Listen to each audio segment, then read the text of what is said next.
90,000 تنخواہ لینے والا افسر جب 8,000 مہینہ کمانے والے کسی مزدور سے رشوت مانگتا ہے نا، اس وقت انسانیت کا جنازہ نکل جاتا ہے، اور ظالم کچھ تو رحم کر لیتا اس غریب کی غربت پہ۔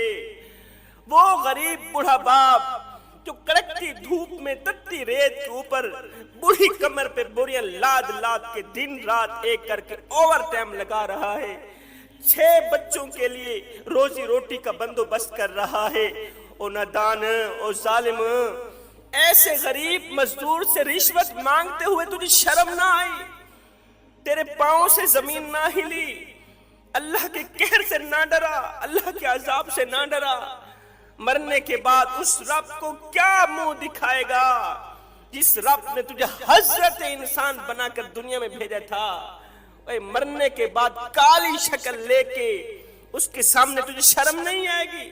جس رب نے تجھے خوبصورت شکل دے کر دنیا میں بھیجا، کالی شکل لے کے اس مالک کا سامنا کرتے ہوئے تجھے شرم نہیں آئے گی؟ صاحب، نماز کی بہت بڑی فضیلت ہے، نماز پڑھنے سے بہت زیادہ ثواب ملتا ہے، نمازی کو اللہ تعالیٰ بہت بڑا مقام دیتا ہے۔ روزہ رکھنے کی بہت بڑی فضیلت ہے، روزے دار کو اللہ تعالیٰ بہت بڑا مقام دیتا ہے۔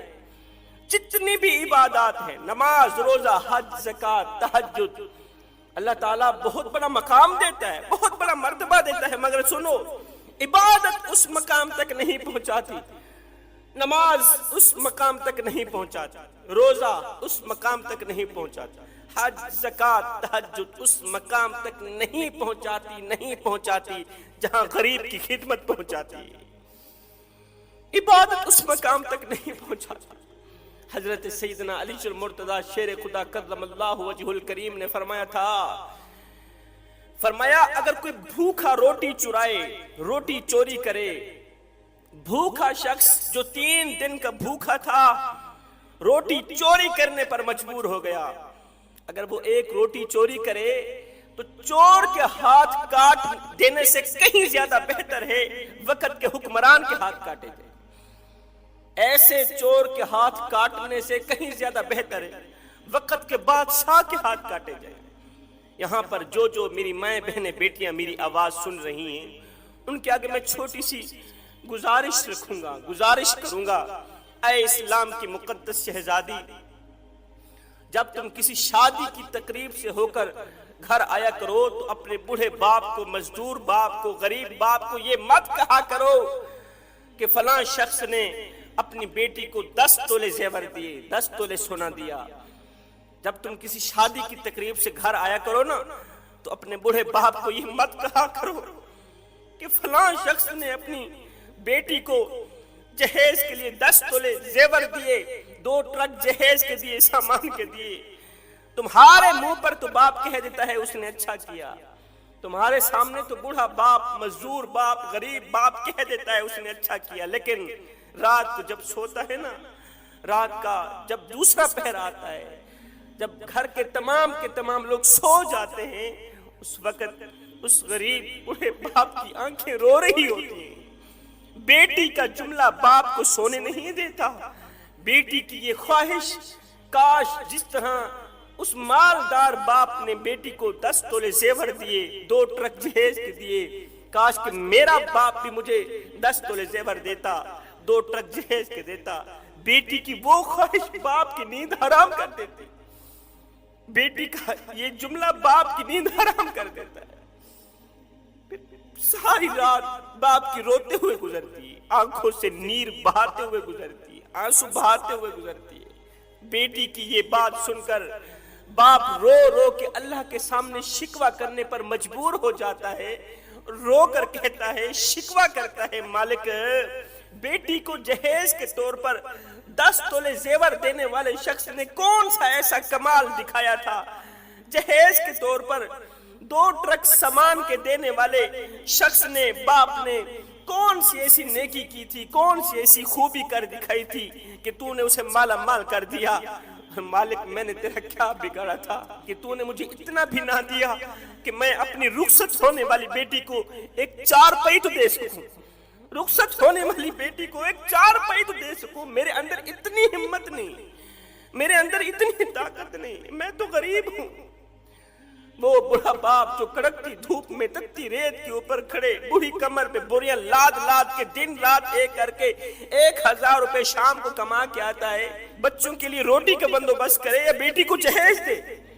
بخار آتا ہے، غریب بوڑھا باپ دوائی نہیں لیتا، پیناڈول کی ایک گولی نہیں لیتا، کیا کرے؟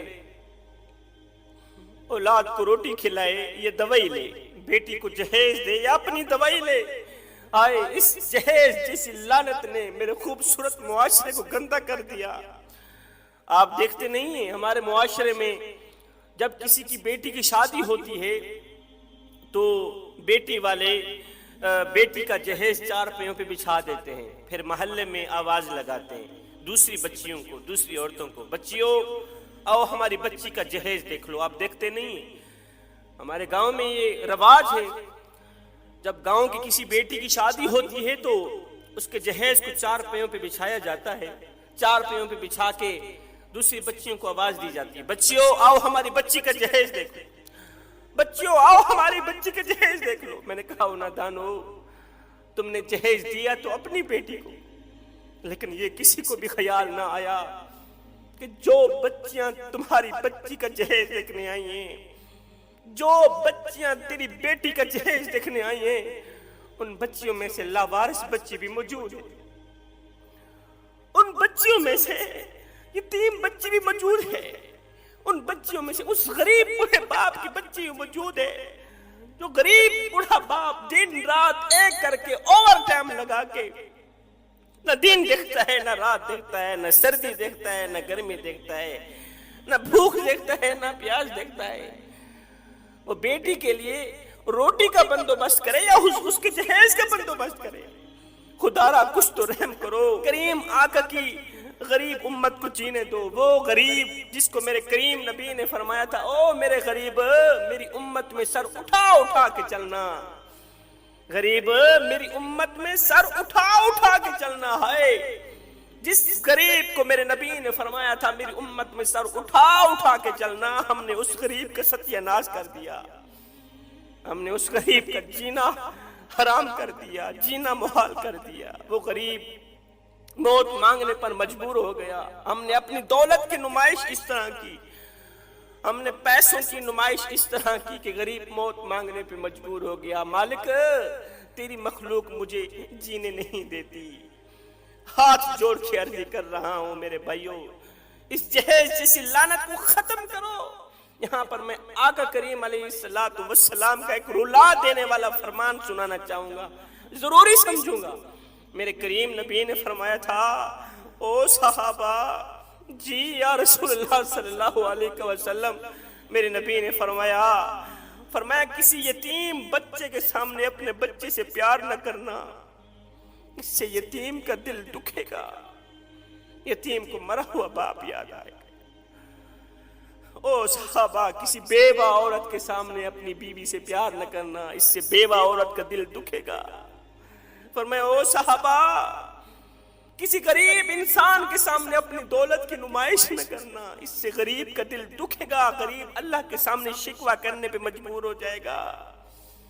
ہے روٹی امیر شہر کے کتوں نے چھین لی، فاقہ غریب شہر کے بچوں میں بٹ گیا، چہرہ بتا رہا تھا کہ اسے مارا ہے بھوک نے، حاکم نے یہ لکھا کہ یہ کچھ کھا کے مر گیا۔ ہم غریبوں کی مدد کرتے ہیں، غریب ہمسائے کے گھر روٹی دیتے ہیں، لیکن تب جب وہ بیچارہ مر جاتا ہے۔